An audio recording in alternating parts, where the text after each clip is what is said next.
Malam itu, suara jeritan terdengar dari dalam rumah mewah di pinggir kota. Seorang pria berteriak ketakutan sambil menggedor pintu kamarnya sendiri. "Jangan dekati aku.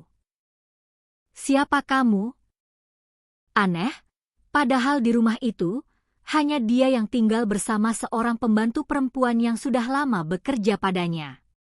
Tetapi sejak beberapa hari terakhir, sesuatu berubah. Dan malam itu menjadi puncak dari semuanya. Malam itu terasa aneh. Angin berhembus pelan, tapi entah kenapa suasana di rumah besar itu terasa begitu mencekam. Lampu-lampu menyala terang, namun tidak mampu mengusir rasa dingin yang merayap. Tiba-tiba, "Tolong! Jangan dekatin aku!" Suara teriakan seorang pria memecah kesunyian. Terdengar jelas dari dalam kamar lantai 2. Suara itu penuh ketakutan, seperti seseorang yang sedang melihat sesuatu yang sangat mengerikan. Dari luar kamar, terdengar suara langkah kaki tergesa-gesa. "Pak? Pak Rendra? Ada apa, Pak?" Suara itu milik Siti, pembantu baru yang belum lama bekerja di rumah itu. Ia mencoba membuka pintu kamar. Namun, kreek, pintu tidak bisa dibuka. Terkunci dari dalam. Sementara dari dalam kamar, suara Pak Rendra semakin panik. "Pergi. Jangan ganggu aku. Aku nggak salah, aku nggak salah." Siti mulai gemetar. Tangannya dingin. Nafasnya tak beraturan. "Pak, ini saya, Siti. Pak, buka pintunya." Tidak ada jawaban. Hanya suara benda jatuh, dan seperti ada sesuatu yang diseret di dalam kamar. Malam itu bukan malam biasa. Dan itu baru permulaan. Flashback beberapa minggu sebelumnya. Siti masih ingat hari pertama ia datang ke rumah itu. Rumah besar, mewah, tapi sepi. Hanya ada satu penghuni utama. Pak Rendra. Seorang pengusaha sukses yang dikenal baik oleh tetangga sekitar. Saat pertama bertemu, Pak Rendra terlihat ramah. "Siti ya? Dari kampung mana?" "Dari Lampung, Pak," jawab Siti pelan. Pak Rendra tersenyum. "Kerja yang rajin ya, di sini enak kok." Siti hanya mengangguk. Dalam hatinya, ia berharap bisa bekerja dengan tenang. Membantu keluarganya di kampung. Namun, ia tidak tahu bahwa rumah itu menyimpan sesuatu yang tidak beres. Dan lebih dari itu, ada sifat buruk yang tersembunyi dari majikannya sendiri. Penutup bab 1, cliffhanger. Kembali ke malam itu. Siti masih berdiri di depan pintu kamar. Tiba-tiba, dari dalam terdengar suara pelan. Bukan suara Pak Rendra, tapi suara perempuan. Berbisik, lirih, menyeramkan. Dia harus merasakan. Siti membeku. Matanya melebar. Siapa itu? Dan malam itu, Siti mulai sadar bahwa ia mungkin tidak sendirian di rumah itu. Pagi itu, rumah kembali terlihat normal. Seolah tidak pernah terjadi apa-apa semalam. Pak Rendra turun dari tangga dengan wajah biasa saja. Rapi, wangi, bahkan sempat tersenyum. "Siti, kopi saya mana?" ucapnya santai. Siti yang sedang di dapur langsung menoleh. Ada rasa ragu di hatinya. Semalam, jelas-jelas ia mendengar teriakan ketakutan itu. Tapi sekarang, Pak Rendra terlihat seperti tidak mengalami apa-apa. "Iya, Pak, ini," jawab Siti sambil menyodorkan kopi. Tangannya sedikit gemetar. Pak Rendra memperhatikan. "Kamu kenapa?" "Takut sama saya," katanya sambil tersenyum tipis. Siti buru-buru menggeleng. "Enggak, Pak." Namun dalam hati, ia tidak bisa bohong. Ada sesuatu yang membuatnya tidak nyaman. Perubahan yang mulai terasa. Hari-hari berikutnya berjalan seperti biasa. Tapi hanya di permukaan. Pak Rendra mulai sering memanggil Siti tanpa alasan jelas. "Siti, kesini sebentar." Awalnya Siti menurut saja. Ia pikir itu bagian dari pekerjaan. Namun lama-lama, Permintaan itu terasa aneh. Kadang hanya untuk hal sepele. Kadang hanya untuk berdiri dekat, tanpa bicara apa-apa. Hingga suatu siang, saat Siti sedang menyapu ruang tamu, Pak Rendra tiba-tiba berdiri di belakangnya. Dekat, sangat dekat. Siti, kamu di kampung sudah punya calon belum? Siti terkejut. Ia mundur sedikit.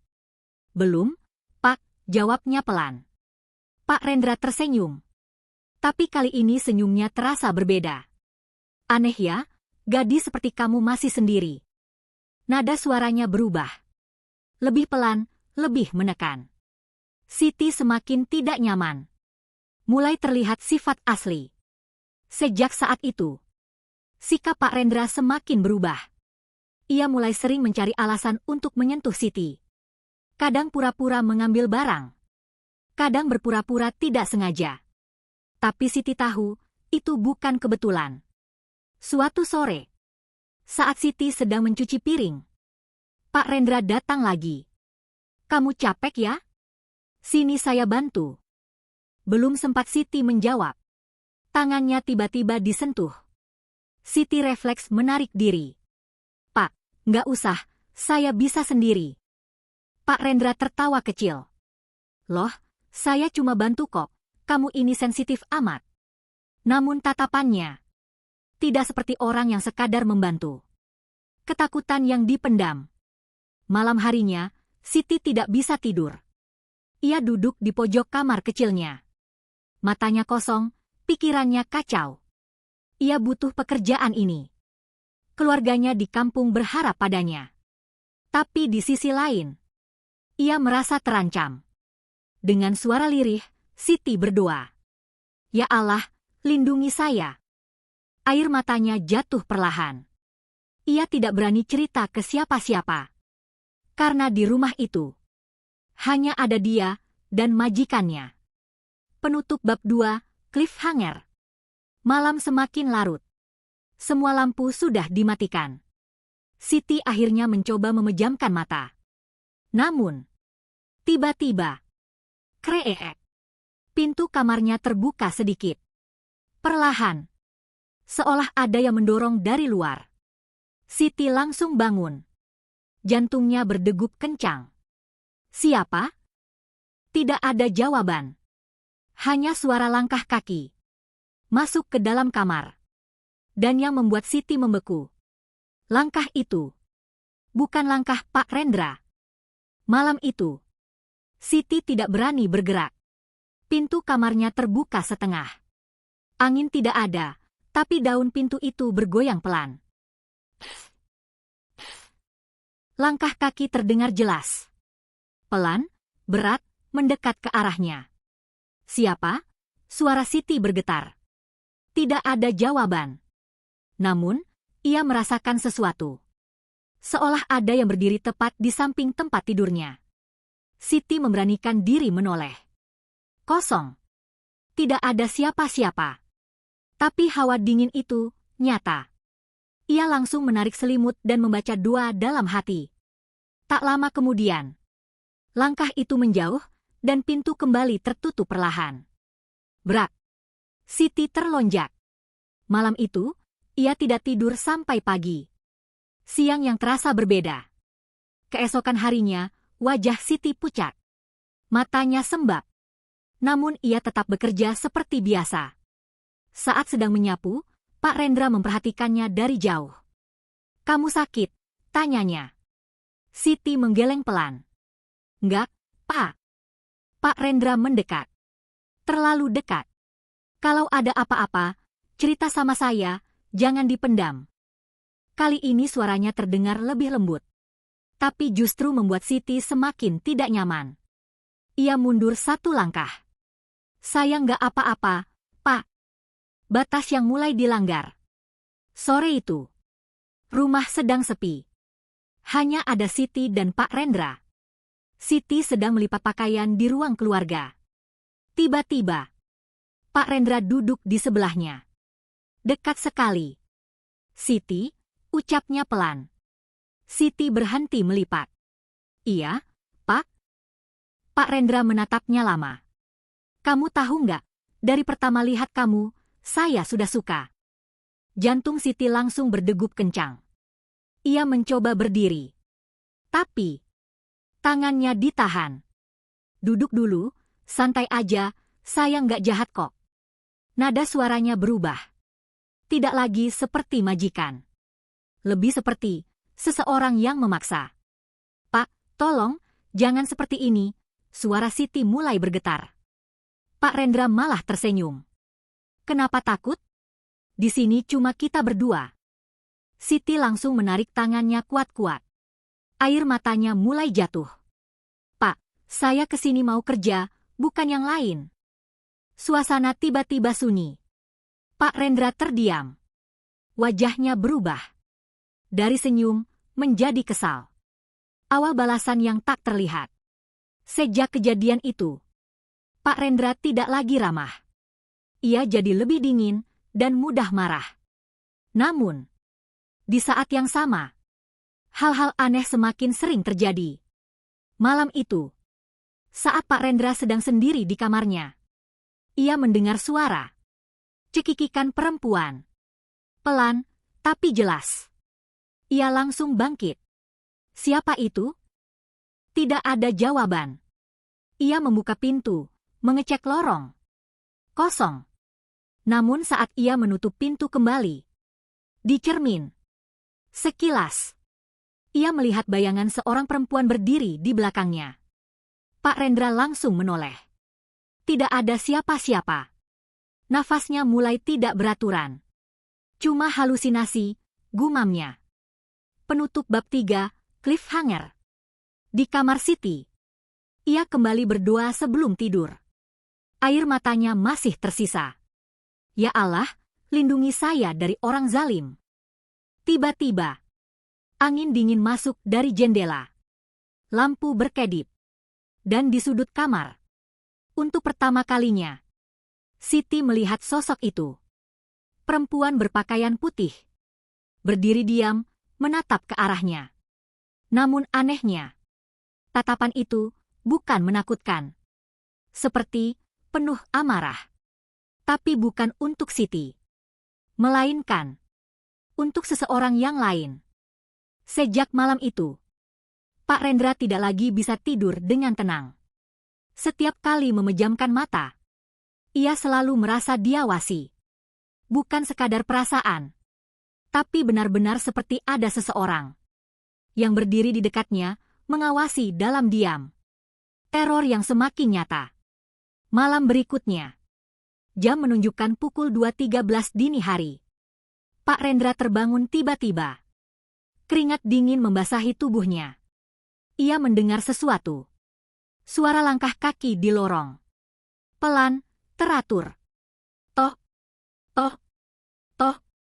Padahal, tidak mungkin ada orang lain selain dirinya dan Siti.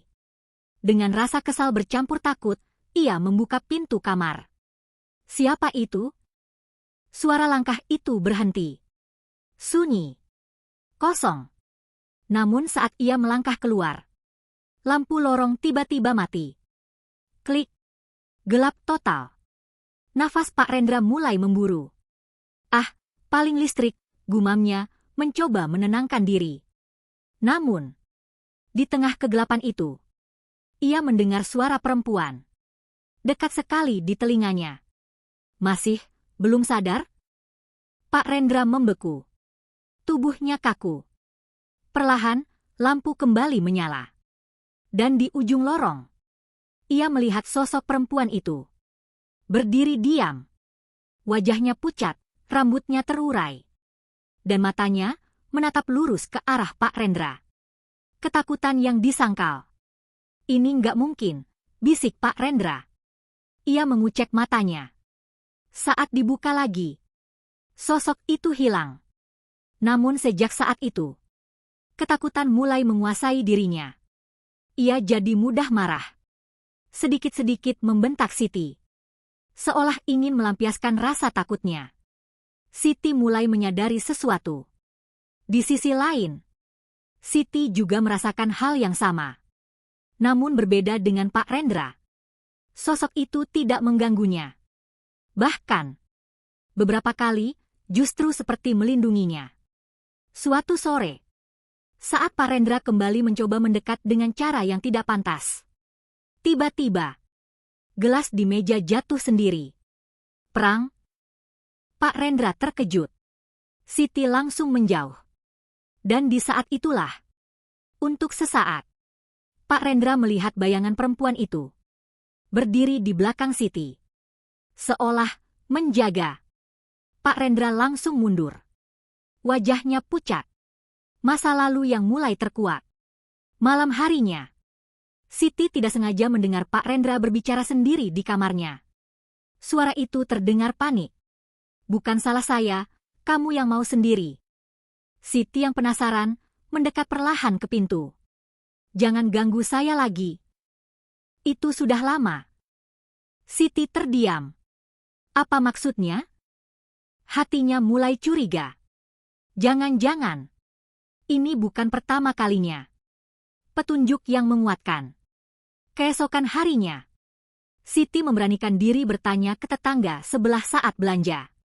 "Bu, sebelumnya di rumah itu, pernah ada pembantu lainnya?" Ibu itu terdiam sejenak. Wajahnya berubah.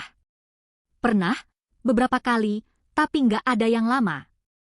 "Kenapa, Bu?" Ibu itu mendekat dan berbisik pelan. "Ada satu yang katanya hilang tiba-tiba." Jantung Siti langsung berdegup kencang. "Hilang?" Ibu itu mengangguk. "Nggak jelas kabarnya, tapi sejak itu, rumah itu sering terdengar aneh-aneh kalau malam." Penutup bab 4, cliffhanger. Malam kembali tiba. Pak Rendra duduk sendirian di kamarnya. Lampu menyala terang. Namun rasa takut tidak hilang. Tiba-tiba, cermin di depannya retak sedikit. Pak Rendra menatapnya dengan panik. Dan perlahan, di balik retakan itu, muncul wajah perempuan. Lebih jelas dari sebelumnya. Luka di wajahnya terlihat. Matanya penuh kemarahan. Dan bibirnya bergerak pelan. "Sekarang, giliranmu." Pak Rendra menjerit. Dan malam itu, ia mulai sadar bahwa ini bukan sekadar gangguan, tapi azab yang mulai datang. Malam itu, Pak Rendra tidak lagi berani mematikan lampu. Ia duduk di sudut kamar. Matanya liar, wajahnya pucat. Cermin di depannya masih retak. Dan bayangan perempuan itu seolah masih membekas di pikirannya. "Ini nggak mungkin, ini nggak mungkin," gumamnya berulang-ulang. Namun hatinya tahu, ini bukan sekadar ketakutan biasa. Teror yang tidak bisa dihindari. Tiba-tiba, krees, pintu kamar terbuka sendiri. Perlahan, tanpa suara. Padahal, tidak ada angin. Pak Rendra langsung berdiri. "Siapa?" Tidak ada jawaban. Namun langkah kaki kembali terdengar. Masuk ke dalam kamar. Pelan, tapi pasti. Pak Rendra mundur. Nafasnya memburu. "Jangan ganggu aku nggak salah." Dan saat itu, suara perempuan terdengar lagi. Lebih jelas, lebih dekat. "Masih menyangkal?" Pak Rendra menutup telinganya. Diam. Namun suara itu tidak hilang. Justru semakin dekat. Rahasia yang mulai terbuka. Di sisi lain, Siti tidak bisa lagi mengabaikan semua kejanggalan. Ia mulai mencari tahu lebih dalam. Suatu siang, saat Pak Rendra pergi, Siti memberanikan diri membuka gudang lama di belakang rumah. Tempat yang jarang sekali dibuka. Debu tebal, bau pengap. Namun di sudut ruangan, ia menemukan sesuatu. Sebuah koper tua. Dengan tangan gemetar, Siti membukanya. Di dalamnya, ada pakaian perempuan. Dan sebuah foto. Siti mengambil foto itu. Seorang gadis muda, tersenyum sederhana. Mirip, sangat mirip. Dengan sosok yang selama ini ia lihat. Di belakang foto itu, tertulis nama Rina. Dan sebuah tanggal. Yang menunjukkan, itu sudah beberapa tahun yang lalu. Jantung Siti berdegup kencang. Jangan-jangan. Potongan kebenaran. Malam harinya, Pak Rendra kembali dihantui. Namun kali ini, berbeda. Ia tidak hanya melihat. Ia mulai mendengar kembali masa lalu. Suara tangisan. Suara permohonan. Pak, jangan, saya takut. Pak Rendra menutup kepalanya. Berhenti. Namun bayangan itu semakin jelas. Ia melihat kembali kejadian itu. Seorang pembantu perempuan. Yang dulu ia perlakukan sama seperti Siti. Digoda, ditekan, dipaksa. Dan malam itu, perempuan itu mencoba melawan. Namun berakhir dengan kejadian yang tidak pernah ia ceritakan ke siapapun. Sejak saat itu, perempuan itu hilang. Dan Pak Rendra memilih untuk melupakan. Kesadaran yang terlambat. Maaf, maaf, bisik Pak Rendra sambil menangis. Tubuhnya gemetar. Untuk pertama kalinya, ia mulai sadar. Ini bukan sekadar gangguan. Ini akibat dari perbuatannya sendiri. Namun, apakah penyesalan itu cukup? Penutup bab 5, cliffhanger. Di kamar Siti, ia menatap foto Rina dengan penuh rasa takut. Tiba-tiba, angin berhembus kencang. Lampu mati. Dan saat menyala kembali, sosok perempuan itu sudah berdiri di depannya. Lebih dekat dari sebelumnya. Wajahnya jelas. Itu benar. Rina. Namun kali ini, ia tidak hanya diam. Dengan suara pelan, tapi penuh luka. Ia berkata, dia harus merasakan. Siti mundur perlahan. Kenapa kamu muncul ke saya? Sosok itu menatap dalam. Dan menjawab, karena kamu berikutnya. Malam itu, udara di dalam rumah terasa jauh lebih dingin dari biasanya. Siti berdiri gemetar di kamarnya. Di depannya, sosok Rina masih berdiri diam. Tatapannya tajam, penuh luka, penuh amarah. Karena kamu berikutnya. Kata-kata itu terus terngiang di kepala Siti. Air matanya jatuh. Saya nggak salah, saya cuma kerja, ucapnya lirih. Sosok Rina tidak menjawab. Namun perlahan, ia mengangkat tangannya. Dan menunjuk ke arah luar kamar. Ke arah kamar Pak Rendra. Seolah ingin mengatakan sesuatu. Siti terdiam. Lalu, dengan langkah ragu, ia keluar dari kamar. Puncak teror. Dari arah kamar Pak Rendra, terdengar suara teriakan. Lebih keras dari sebelumnya. Ampun. Ampun. Siti berlari mendekat. Pintu kamar terbuka sendiri. Di dalam, Pak Rendra terjatuh di lantai. Tubuhnya gemetar, wajahnya penuh ketakutan. Seolah melihat sesuatu yang sangat mengerikan. Pergi. Jangan sentuh aku, teriaknya. Siti tidak melihat siapa-siapa. Namun tiba-tiba, angin kencang berputar di dalam kamar. Lampu berkedip cepat. Dan suara itu kembali terdengar. Suara Rina. Sekarang, kamu rasakan. Pak Rendra menjerit histeris. Ia merangkak mundur, namun seperti ditarik oleh sesuatu yang tak terlihat. Pengakuan di ujung ketakutan. Maaf. Maaf, teriak Pak Rendra sambil menangis. Aku salah, aku jahat, aku yang bikin kamu menderita. Siti membeku. Semua kebenaran akhirnya terungkap. Pak Rendra benar-benar telah menyakiti Rina di masa lalu. Dan kini, semua itu kembali padanya. Namun, sosok Rina tidak berhenti. Seolah penyesalan itu sudah terlambat. Klimaks, azab datang. Tiba-tiba, Pak Rendra berteriak keras. Tubuhnya kaku. Matanya melotot, menatap ke satu titik. Seolah melihat sesuatu yang semakin dekat. Semakin nyata. Hingga akhirnya, ia terdiam. Sunyi. Semua berhenti. Angin menghilang. Lampu kembali normal. Dan sosok Rina perlahan menghilang. Akhir cerita. Keesokan harinya, rumah itu ramai oleh warga. Pak Rendra ditemukan dalam kondisi lemah, linglung, dan tidak lagi seperti dulu. Ia tidak meninggal, namun hidup dalam ketakutan. Sering berbicara sendiri, sering menangis, dan selalu meminta ampun. Seolah bayangan itu tidak pernah benar-benar pergi.